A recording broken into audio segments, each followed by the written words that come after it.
London से birthday मनाने आए पति को मारकर ड्रम में भर देने वाली पत्नी।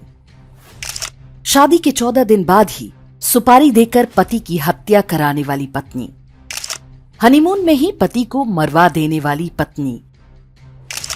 पति की नौकरी पाने के लिए उसका गला घोंट देने वाली पत्नी। कोर्ट की सहायता से पति को आत्महत्या के लिए विवश करने वाली पत्नी। भारतीय समाज में ऐसी घटनाएं अचानक इतनी बढ़ कैसे गईं? ऐसा नहीं है कि ये अपराध पहली बार हो रहे हैं, पहले भी ऐसा होता था, लेकिन अब तक ये अपवाद था। आज ये घर घर की कहानी है। ध्यान से देखें तो पति या प्रेमी की हत्या करने वाली इन महिलाओं के चेहरों पर आपको कोई अपराध बोध या पछतावा नहीं दिखेगा। केवल ये दुख होता है कि वे पकड़ ली गईं, या जैसा उन्होंने सोचा था वैसा नहीं हो पाया। अपराध के इस मनोविज्ञान के पीछे बदलावों का वो क्रम है जो बीते कुछ वर्षों से समाज में बहुत योजना के साथ लागू किए जा रहे थे। सबसे बड़े और महत्वपूर्ण बदलाव न्यायालयों के माध्यम से किए गए। इनमें सबसे प्रमुख है अवैध संबंध बनाने को कानूनी अनुमति मिलना। वर्ष 2018 में सुप्रीम कोर्ट ने धारा 497 को असंवैधानिक ठहरा दिया। इस धारा के अंतर्गत एक विवाहित स्त्री का पति के अतिरिक्त किसी अन्य पुरुष से शारीरिक संबंध बनाना अर्थात एडल्ट्री गैर कानूनी था। कानून में महिला को नहीं बल्कि उस पुरुष को दंडित किया जाता था जिसने अवैध संबंध बनाए। इटली में रहने वाले भारतीय मूल के एक ईसाई जोसेफ शाइन ने अपने वकील के माध्यम से याचिका डालकर धारा 497 को चुनौती दी। सुप्रीम कोर्ट की संवैधानिक पीठ ने इसके आधार पर धारा 497 को पूरी तरह समाप्त कर दिया। हालांकि एडल्ट्री को तलाक के लिए आधार के रूप में बनाए रखा। सर्वोच्च न्यायालय के इस एक निर्णय के बाद तो मानो फ्लड गेट ही खुल गया।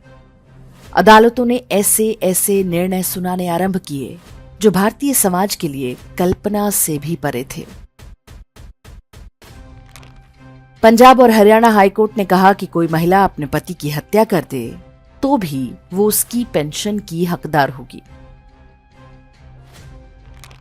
दिल्ली, पटना समेत कई उच्च न्यायालयों ने निर्णय दिया कि यदि कोई महिला कभी कभार अवैध संबंध बनाती है तो उसके आधार पर पति तलाक नहीं मांग सकता, लेकिन उसे पत्नी को गुजारा भत्ता यानी मेंटेनेंस देना पड़ेगा। मध्य प्रदेश हाईकोर्ट ने एक कदम आगे बढ़ते हुए कहा कि कोई महिला चाहे अपने पति के साथ क्रूरता या कभी कभार अन्य पुरुषों के साथ रिश्ते बनाए तो ये कोई अपराध नहीं, पति को उसे मेंटेनेंस देना ही पड़ेगा। पंजाब हरियाणा हाईकोर्ट ने एक विकलांग व्यक्ति को आदेश दिया कि तलाक के बदले वो अपनी पत्नी को 25 लाख रुपए दे, जबकि यह सिद्ध हो चुका था कि पत्नी उसे बुरी तरह मारा पीटा करती थी। बॉम्बे हाईकोर्ट ने आदेश दिया कि पति भिखारी या अपंग ही क्यों ना हो, उसे पत्नी को गुजारा भत्ता देना ही होगा। मध्य प्रदेश हाईकोर्ट ने लिव इन रिलेशनशिप में भी लड़के के लिए मेंटेनेंस देना जरूरी कर दिया। सुप्रीम कोर्ट ने आदेश दिया कि यदि पत्नी किसी और के बच्चे को जन्म देती है तो भी पति उसका डीएनए टेस्ट नहीं करा सकता, लेकिन पति को उस अवैध बच्चे का पालन पोषण करना होगा और अपनी संपत्ति में अधिकार भी देना होगा। कुल मिलाकर न्यायपालिका ने महिलाओं को जब चाहे विवाह के बाहर अवैध संबंध बनाने की छूट दे दी। ऐसा करते वे यदि पकड़ी जाएं और तलाक की नौबत आ जाए तब भी पति की संपत्ति और गुजारा भत्ते पर उनका अधिकार बना रहेगा। इन निर्णयों ने आपराधिक मानसिकता वाले परिवारों और महिलाओं को खुली कानूनी छूट दे दी। उन्होंने इसे ब्लैकमेल करने का हथियार बना लिया। धारा 497 हटाकर अवैध संबंधों की छूट देने के सुप्रीम कोर्ट के निर्णय के साथ ही अचानक ऐसे टीवी सीरियल्स, फिल्म्स और वेब सीरीज की बाढ़ आ गई जिनमें महिला को अपने पति या प्रेमी की हत्या करते या उस पर हिंसा करते दिखाया जाने लगा। इन सभी में पुरुष को ही खलनायक और महिला को पीड़ित के रूप में दिखाया जाने लगा। कुल मिलाकर कहानी ये कि यदि महिला अवैध संबंध बनाए, पति की पिटाई करे या उसकी हत्या कर दे, ये सारे काम वे मजबूर होकर करती हैं। उन्हें ऐसा करने पर कोई अपराध बोध नहीं होना चाहिए। साथ ही वेब सीरीज में महिलाओं की शराब, सिगरेट पीने या ड्रग्स लेने को बहुत सहज रूप में दिखाया जाने लगा।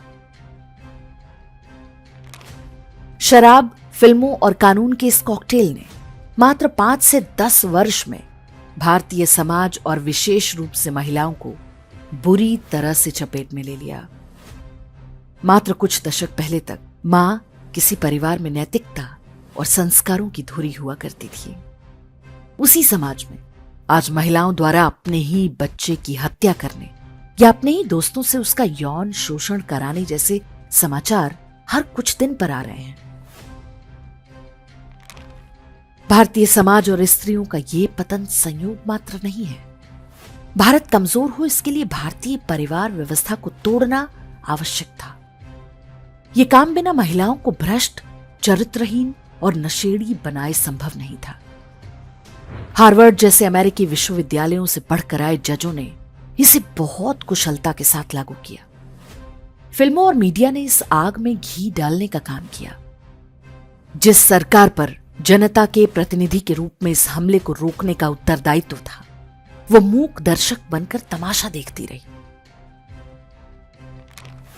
महिलाओं द्वारा पतियों की हत्या को स्त्री बनाम पुरुष समझने की भूल न करें। जो महिलाएं ये अपराध कर रही हैं, वे खुद ही उस संस्थागत ब्रेन वॉश का शिकार हैं जो कानून और फिल्मों की सहायता से किया गया है।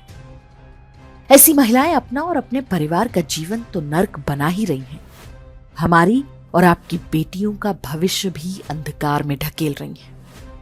इसलिए आवश्यक है कि हम जो कुछ हो रहा है उसे चटखारे लेकर देखते ही ना रहें। जो जज, अधिकारी, राजनेता और फिल्म वाले इस षड्यंत्र में शामिल हैं, उनके चेहरों को पहचानें। इन विषयों पर हमने इंडेक्स पर कई वीडियो बनाए हैं। इनके लिंक हमने YouTube के डिस्क्रिप्शन में दे दिए हैं। यदि आप इन्हें देखेंगे तो पूरी समस्या को सही संदर्भ में समझने में आसानी होगी। मीडिया आज जिन चेहरों को खलनायक बनाकर दिखा रहा है, उन्हें वास्तव में उसी ने पैदा किया है। फिल्मों ने उन्हें अपराध के लिए उकसाया है और नेताओं और न्यायपालिका ने कानूनी हथियार देकर अपराधी बनाया है। ऐसी महिलाओं का शिकार जो पुरुष बन रहे हैं, वे किसी जंगल के जानवर या कुर्बानी के बकरे नहीं हैं। ये भी हमारे आपके जैसी महिलाओं के बेटे या भाई ही हैं। ऐसे में हम और आप क्या कर सकते हैं? फेमिनिज्म की आड़ में न्यायपालिका के आदेशों का खुलकर विरोध करें, उनके विरोध में बोलें और लिखें। अवैध संबंध या अडल्ट्री की छूट देने वाले सुप्रीम कोर्ट के निर्णय पर पुनर्विचार की मांग करें। महिला सुरक्षा की आड़ में बनाए गए 498A और घरेलू हिंसा कानूनों को जेंडर न्यूट्रल बनाने की मांग करें। फिल्मों, सीरियल्स और वेब सीरीज के माध्यम से परिवार तोड़ने और नशाखोरी को बढ़ावा देने वाले कंटेंट पर रोक की मांग करें। स्कूली पाठ्यक्रम में नैतिक शिक्षा और सदाचार को दोबारा जोड़ा जाए। अपने समाज और परिवार को हम ऐसे जजों, नेताओं और अधिकारियों के भरोसे नहीं छोड़ सकते जिनकी निष्ठा भारत से अधिक अमेरिकी संस्थानों में है। हमें उनके विरुद्ध बोलना ही होगा। आज यदि हम चुप हैं तो एक दिन ये आग हम सभी को अपनी चपेट में ले लेगी।